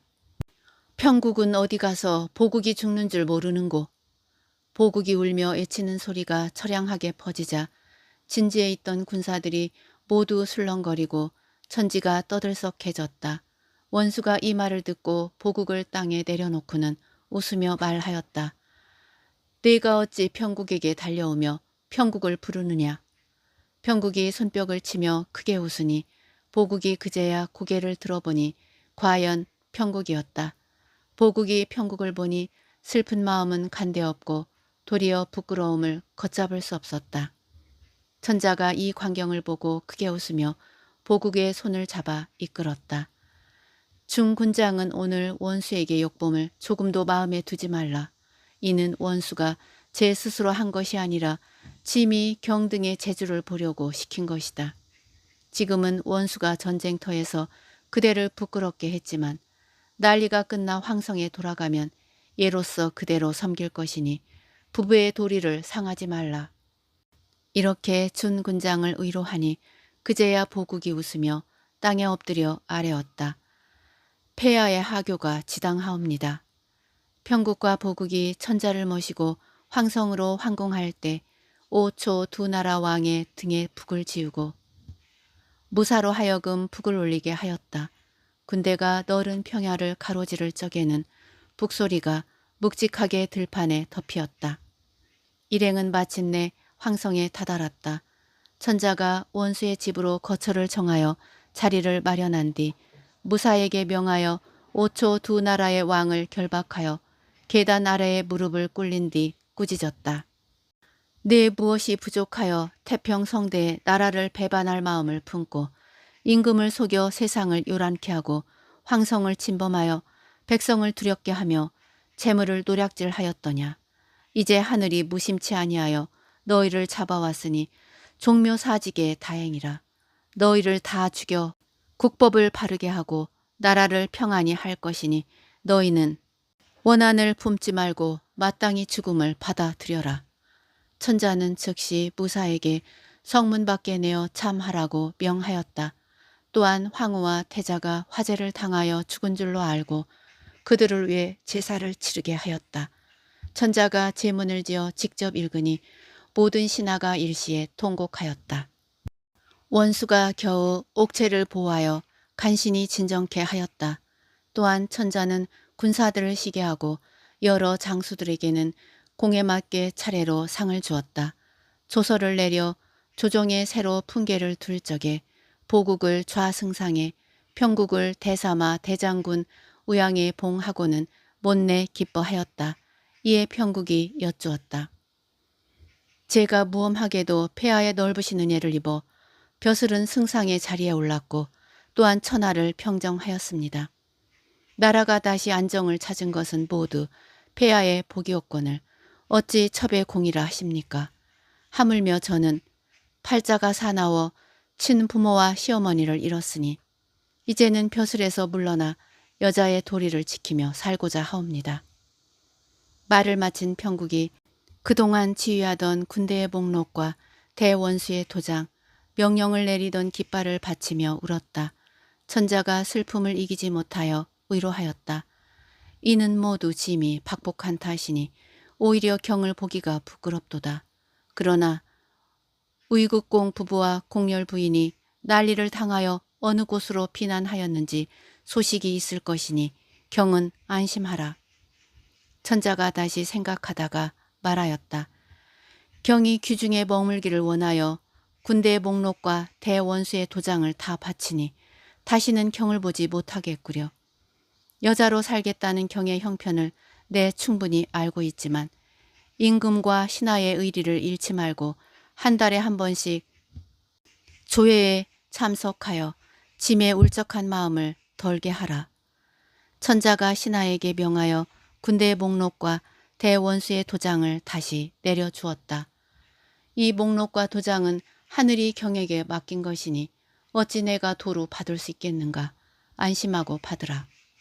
평국이 천자의 말을 듣자 어찌할 바를 몰라 머리를 조아려 절하고 목록과 도장을 받았다.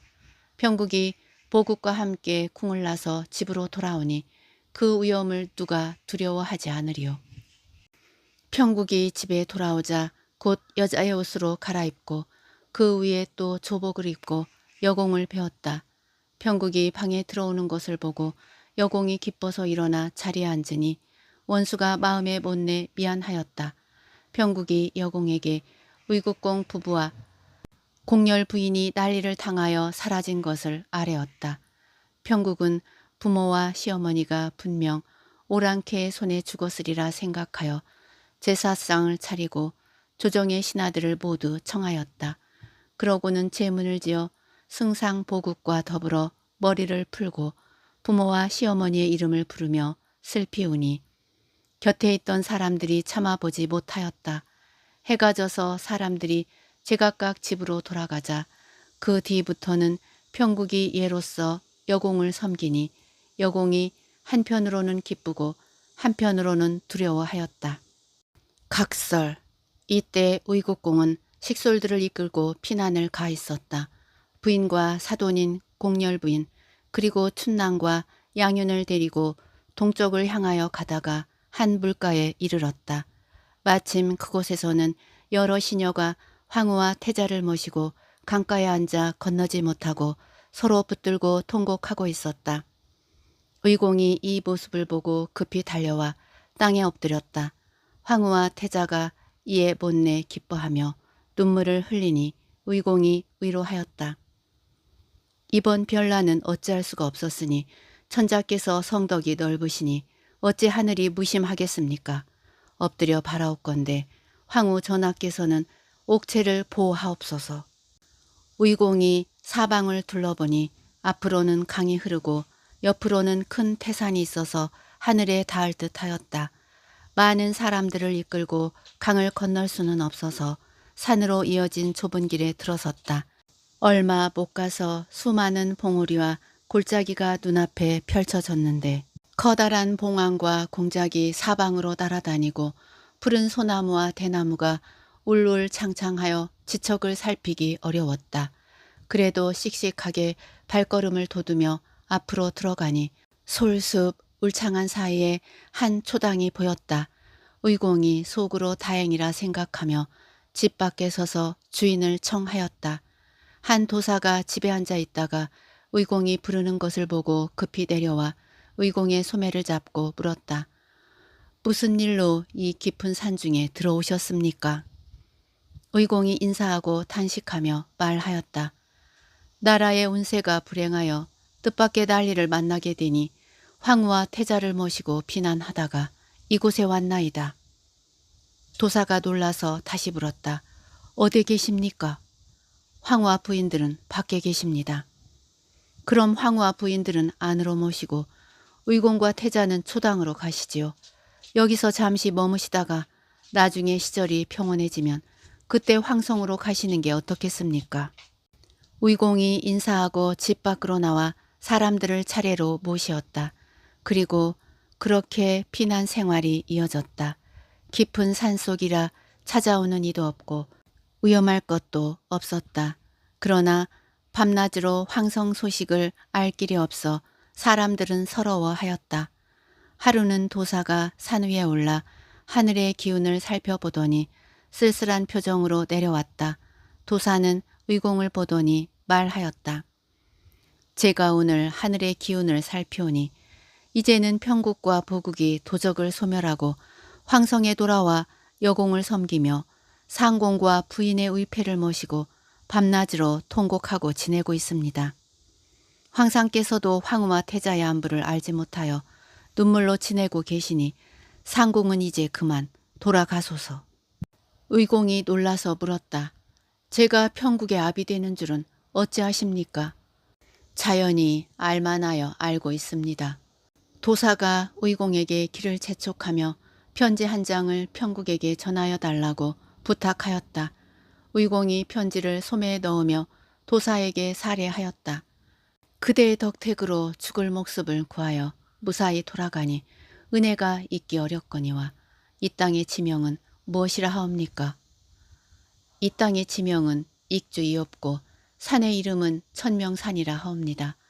저는 정처 없이 다니는 사람이라 산수를 구경하러 다니다가 황후와 상공을 구하려고 이 산중에 왔습니다. 이제는 저도 이곳을 떠나 총나라의 명산으로 들어가려 하오니 이후로는 다시 배울 길이 없을 것입니다. 만나고 헤어짐이 아쉬움이 없을 수 없사오나 사정이 절박하오니 부디 조심하여 평안히 행차하옵소서. 도사가 길을 재촉하니 의공이 도사에게 인사하고 헤어졌다. 의공이 황후와 태자와 부인들을 모시고 절벽 사이로 난 좁은 길을 따라 산을 내려오니 전에 보았던 강이 있었다. 강가에 백사장을 걷자니 옛일이 생각나 의공은 눈물을 흘렸다. 일행이 다시 며칠을 더 걸으며 넓은 들판을 건너고 고개를 넘어 오경루라는 곳에 도착하였다. 그리고 이튿날 다시 길을 나서 파주 성문 밖에 다다르니 수문장이 문을 굳게 닫고 군사로 하여금 묻게 하였다. 너는 누구길래 행색이 그렇게 초라한가? 바른 대로 일러 너의 정체를 숨기지 말라. 성 아래에서 시녀와 의공이 크게 소리질러 답하였다. 우리는 별난에 황후와 태자를 모시고 피난하였다가 지금 황성으로 돌아가는 길이니 너희는 의심치 말고 성문을 바삐 열라. 군사가 이 말을 듣고 급히 관장에게 아뢰니 관장이 이 말을 듣고 놀라 급히 나와 성문을 열고 땅에 엎드렸다.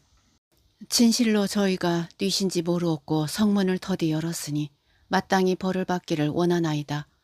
태자와 의공이 관장을 위로하였다. 그대들은 마땅한 도리로 일하였을 뿐이니 안심하고 염려치 말라. 태자와 의공이 성 안으로 들어갈 때 수문장은 황후와 태자가 왔음을 알리는 편지를 천자에게 올렸다. 이때 천자는 황후와 태자가 별난에 죽은 줄 알고 본래의 의패를 모시고 날마다 제사를 지내고 있었는데 하루는 남쪽의 관문을 지키는 장수로부터 편지가 올라왔다. 천자가 열어보니 이와 같이 적혀 있었다. 의국공 홍무가 황후와 태자를 모시고 남관에 머무르고 있습니다. 천자가 읽기를 마침에 매우 기쁘면서도 슬픔이 다시금 밀려왔다. 곧바로 계월에게 알리니 계월이 천자의 연락을 받고 기쁜 나머지 바로 조복을 입고 궐로 들어왔다. 계월이 천자에게 축하의 말씀을 아뢰고 나오려 하는데 천자가 말하였다. 경은 하늘이 짐을 위하여 내린 사람이라 이번에도 그대의 아비인 의공이 황후와 태자를 보호하여 목숨을 보존케 하였으니 이 은혜를 무엇으로 갚으리오. 계월이 머리를 조아려 아뢰었다. 이는 다 폐하의 넓으신 덕을 하늘이 살피신 것이니 어찌 신의 아비에게 공이 있다 하겠습니까. 계월이 말을 마치고 바로 승상 보국에게 황후를 맞으러 가게 하였다. 천자가 모든 신하를 거느리고 요지원에서 기다리고 계월은 대원수의 우위를 갖추고 낙선관까지 영접하러 나갔다. 또한 승상의 우위를 갖추고 길을 나섰던 보국도 남관에 다다라 의공 부부와 모친을 보니 저절로 눈물이 났다. 의공 역시 승상의 손을 잡고 울며 말하였다. 하마터면 너를 다시 보지 못할 뻔하였다. 이튿날 황후와 태자를 모시고 보국이 황성으로 출발할 때 춘남과 양윤과 다른 시녀들은 교자를 타고 길의 양쪽으로 들어서고 의공은 황금 안장을 올린 순마에 앉았다. 삼천 궁녀는 푸른 저고리에 붉은 치마를 입고 꽃을 새긴 촛대에 불을 밝혀 들고 황후와 태자가 탄 가마를 에워싸고 왔다. 좌우에서 풍악 소리를 울리고 숭상은 맨 뒤에서 군사를 거느려 오니 찬란함을 어찌 다 헤아릴 수 있으리요. 떠난 지 3일 만에 낙선관에 다다르니 이때 계월이 낙선관에 미리 와 기다리고 있다가 황후 행차가 오는 것을 보고 급히 나가 영접하며 평안히 행차하심을 여쭈었다. 그리고 물러나와 부모 앞에 엎드려 통곡하자 의공과 두 부인이 계월의 손을 함께 잡고 우니 기쁨과 슬픔이 모두 어리었다. 밤새도록 지난 일을 이야기하고 이튿날 날이 밝자 길을 떠났다. 청운관에 다다르니 천자가 못 신하들을 거느리고 자리를 갖추어 기다리고 있었다. 황후 일행이 천자에게 다가와 땅에 엎드리니 천자가 눈물을 흘렸다. 천자가 반갑고도 감격에 겨워 비난하였던 사연을 물으니 황후와 태자가 그간 고생하였던 사연을 낱낱이 말하고 의공을 만났던 일을 자세히 아뢰었다. 천자가 듣고 의공에게 치사하였다. 경이 아니었으면 황후와 태자를 어찌다 보리요. 의공 부부가 천자의 말에 살해하고 물러나왔다. 천자는 이날로 바로 환궁하여 큰 잔치를 열어 원수와 보국과 의공을 불러 모든 신하와 더불어 며칠을 즐기었다. 하루는 천자가 호부 상서를 불러 하교하였다. 궁궐을 전과 같이 건축하되 좋은 날에 궐이 완성되도록 각별히 정성을 들여라. 호부에서 건축을 시작하여 하루하루 쉬지 않더니 불과 몇 달 만에 일을 마치었다. 천자는 기이한 꽃과 향기 나는 단초들을 곳곳에 심고 층층마다 꽃밭을 두게 한 뒤 황후와 함께 거닐며 즐기었다.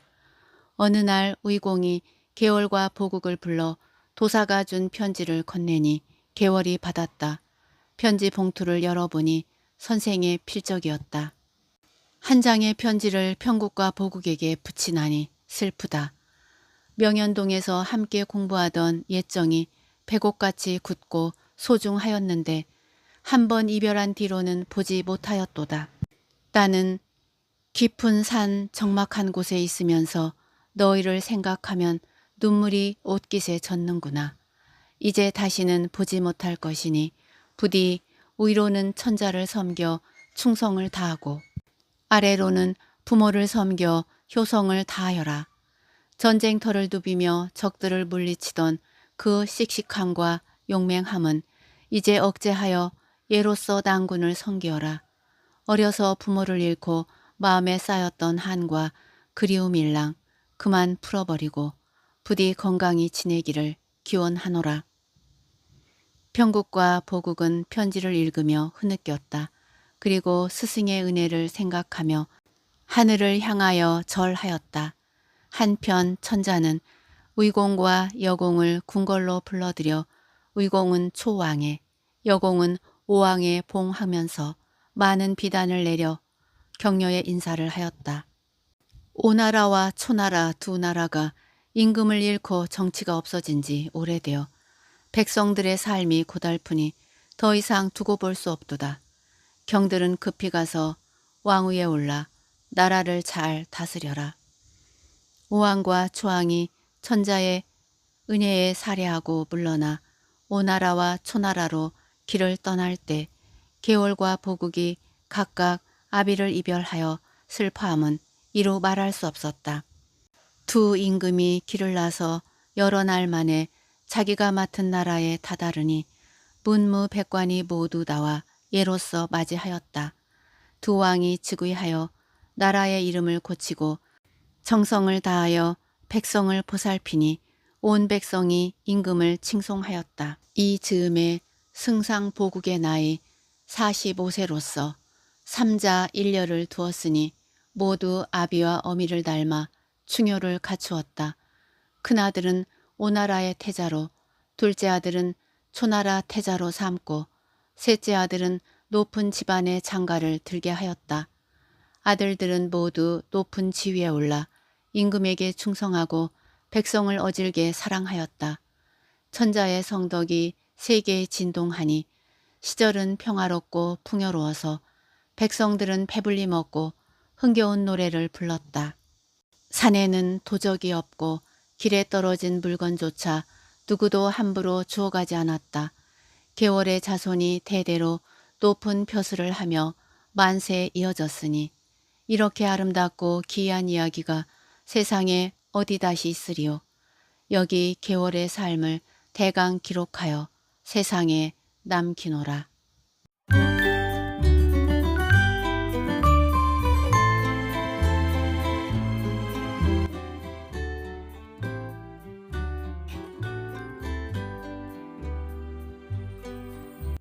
한국 고전 베스트 소설 홍계월전 잘 들으셨는지요?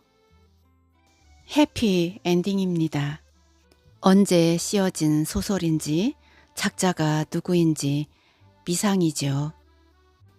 남편이 부하가 되고 아내가 상사가 되는 이 설정은 소설을 쓰는 저로서는 무척 놀랍습니다. 소설을 낭독하면서 하나씩 소설 기법을 배우지만 갈 길이 너무 멉니다. 천자의 성덕으로 시절은 평화롭고 풍요로워서 백성들은 배불리 먹고 흥겨운 노래를 불렀다고 하네요. 산에는 도적도 없고 길에 떨어진 물건조차 누구도 함부로 주워가지 않는 도덕적인 세계가 펼쳐졌군요. 참으로 아름답고 기이한 이야기가 아닐 수 없습니다. 긴 시간 끝까지 경청해 주셔서 고맙습니다. 다음 작품으로 또 만나요.